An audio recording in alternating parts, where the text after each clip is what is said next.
Okay, so a few months ago, we came out to Yosemite National Park to photograph firefall and a winter snowstorm that was happening in this part of the country.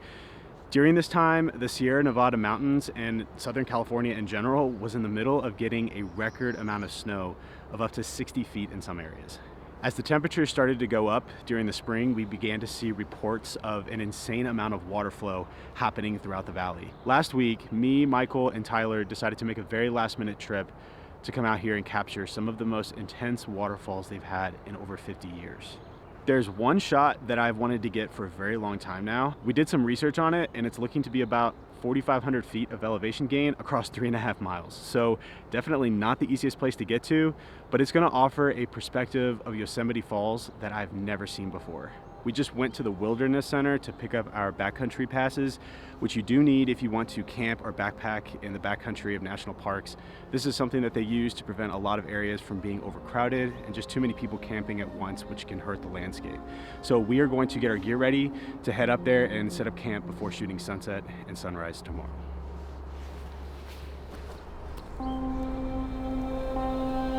During the year, there's a small window for capturing the true scale of Yosemite Falls.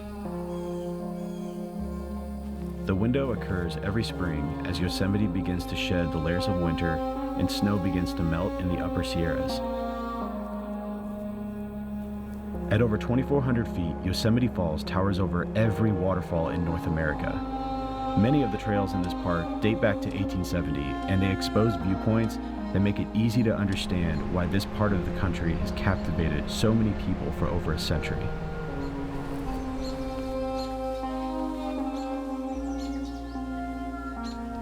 We finally got to the top, and that hike was very difficult. Way more difficult than I expected it to be. But this view is absolutely incredible.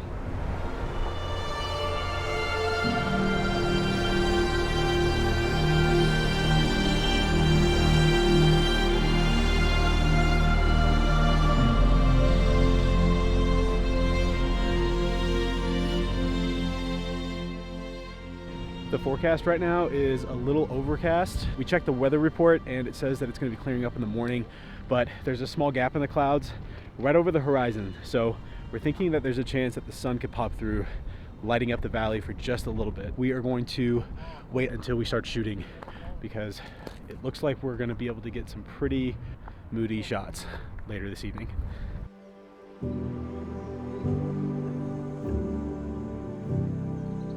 I've come across plenty of photos from this side of the valley.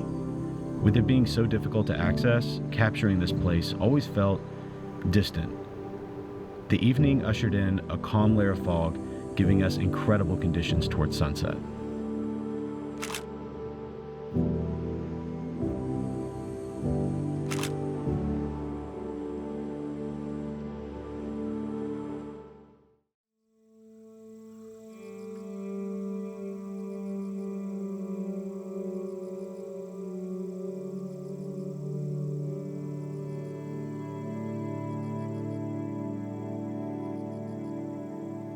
That was by far the best sleep that I've had while camping in a very long time, especially after the hike that we had yesterday. We all fell asleep super quick. We woke up this morning to see clear skies, and we are currently waiting for the sun to come over this ridge, which is going to start to light up Half Dome, and then the sun rays are going to come straight through the valley. So it's going to offer a very different look than we had yesterday. Last night we had this moodiness that was going through the valley, and so it made this shot look completely different. So we're gonna head up here and wait for the sun to come over this ridge.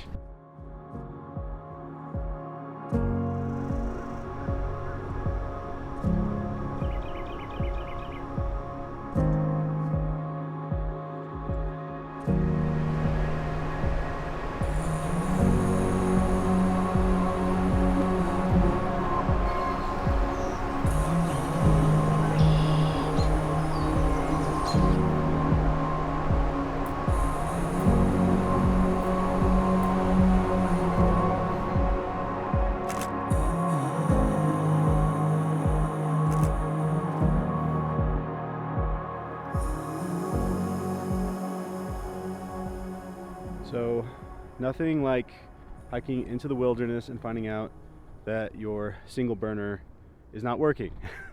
We went to cook some stuff and found out that the wick, I guess, is bad. So we're eating a lot of cold meals. So good thing I brought some actual meals that entail cold water, because this would absolutely suck. So pro tip, bring a lighter. Rookie mistake. Love it. Sunset and sunrise each showed off their own unique conditions, allowing us to capture far more than we could have hoped for. And I have to be honest, with a view like this, it made it very difficult to leave. After a few hours of enjoying the view and taking in the morning, we packed our gear and prepared to hike back to the valley floor.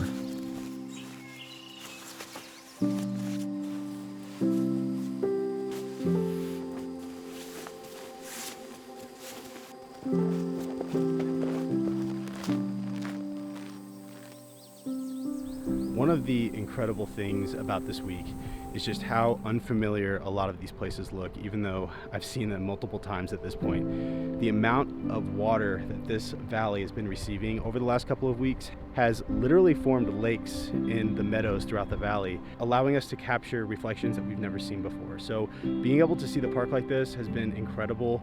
I really have no idea when something like this is going to happen again. This past winter, they received just so much snow. It's hard to tell when the next time something like that will happen. So we are going to head back to the hotel to get some rest, and then in the morning we're going to head over to a part of the valley that's pretty good for sunrise and try and capture some more of the incredible water flow that is happening right now.